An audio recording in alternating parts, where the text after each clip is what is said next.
Seterusnya kita ke negeri Pahang. Pulau Tioman perluas produk pelancongan dengan memperkenalkan lokasi aktiviti pendakian dan meredah hutan. Perinciannya bersama Atira Haswah. Asas ilmu pengurusan kewangan perlu dimiliki oleh setiap individu bagi mengelak dihimpit masalah kewangan, sekaligus dapat membantu mengawal perbelanjaan harian meskipun berlaku kenaikan harga barang ekoran fenomena inflasi.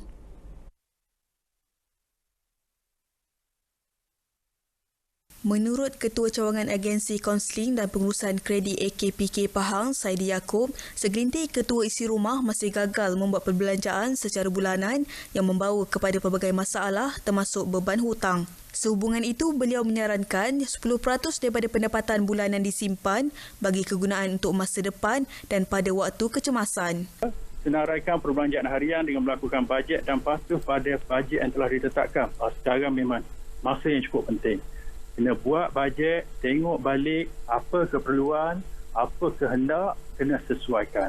Elakkan perbaziran. Kuasa membeli adalah di tangan kita, di tangan pengguna. Jadi kita tengok mana satu keperluan. Benda yang perlu kena. Makanan, ubat-ubatan yang tu kena. Beliau berkata demikian ketika dihubungi menerusi slot zon persona di konti utama Pahang FM.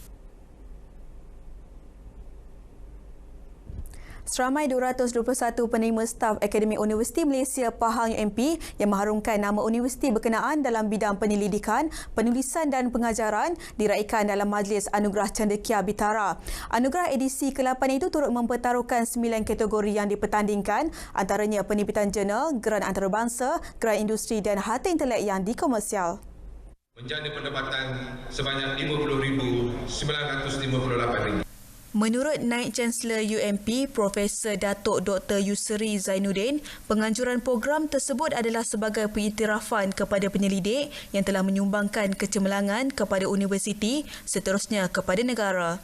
Dengan ini kita akan dapat meningkatkan kita punya pendapatan. Selain itu, dia juga akan mendapatkan taraf kita sebagai satu universiti yang akan kita katakan sebagai satu pengiktirafan dari segi penghasilan produk tadi yang bukan hanya dilakukan penyelidikan untuk tujuan bagi untuk memastikan penerbitan, tetapi juga kita dapat menghasilkan produk untuk digunakan oleh masyarakat umum. Antara yang diraikan adalah Profesor Dr. Muhammad Faizal Jamlus yang merangkul 4 anugerah bagi kategori penerbitan jurnal, geran antarabangsa, geran industri dan sanjungan penerbitan jurnal pada ACB. Saya bersyukur Alhamdulillah kerana diberi peluang untuk mendapat award ni. Yang saya harap ianya boleh menimbulkan sedikit inspirasi more or less kepada kita punya lecturer, especially lecturer yang masih muda lah, ataupun kita panggil young lecturer lah. Hadir sama pengurusi Lembaga Pengarah UMP, Tan Sri Datuk Sri Dr. Abdul Aziz Abdul Rahman dan pengurusan tertinggi UMP.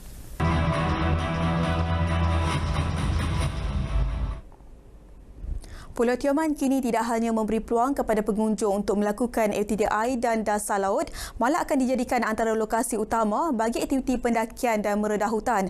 Gunung Nenek Semukut, Gunung Seperuk dan Gunung Sipucung di Kampung Mukut, Pulau Tioman bakal berada dalam senarai pilihan utama penggemar aktiviti berkenaan.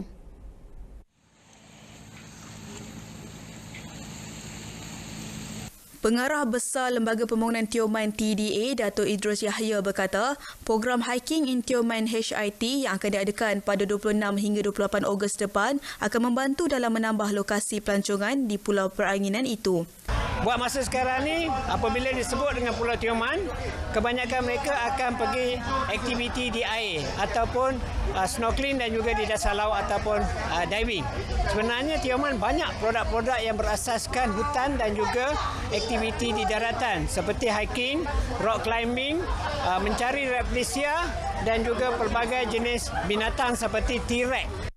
HIT akan dilaksana dengan kerjasama Kelab Perkhemahan Pendakian dan Pengembaraan Pahang Kecat Club. Dalam tempoh setahun ini, KCAT akan bekerjasama dekat dengan Tioman Development Authority untuk beri pendedahan kepada warga setempat, khususnya belia, sebagai persediaan macam mana mereka mereka nak menerima kedatangan pelancong dan persediaan dari sudut perlesenan, iaitu untuk membawa pelancong mendaki di hutan mesti ada lesen sebagai pemandu pelancong alam semula jadi. Dan sebagai pengisian program itu nanti, Kecat Club bertanggungjawab menghimpunkan wakil-wakil kumpulan pendaki bagi kerja-kerja pembersihan trek laluan dan penandaan kawasan di Gunung Nenek Semungkut. Antara lokasi lain yang boleh dikunjungi di Kampung Mungkut ialah air terjun Asah, Kolam Puteri dan Kolam Temu Jodoh selain melakukan aktiviti snorkeling, scuba diving dan rock climbing.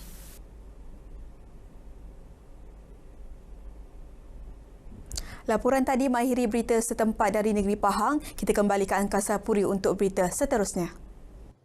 Terima kasih Atira.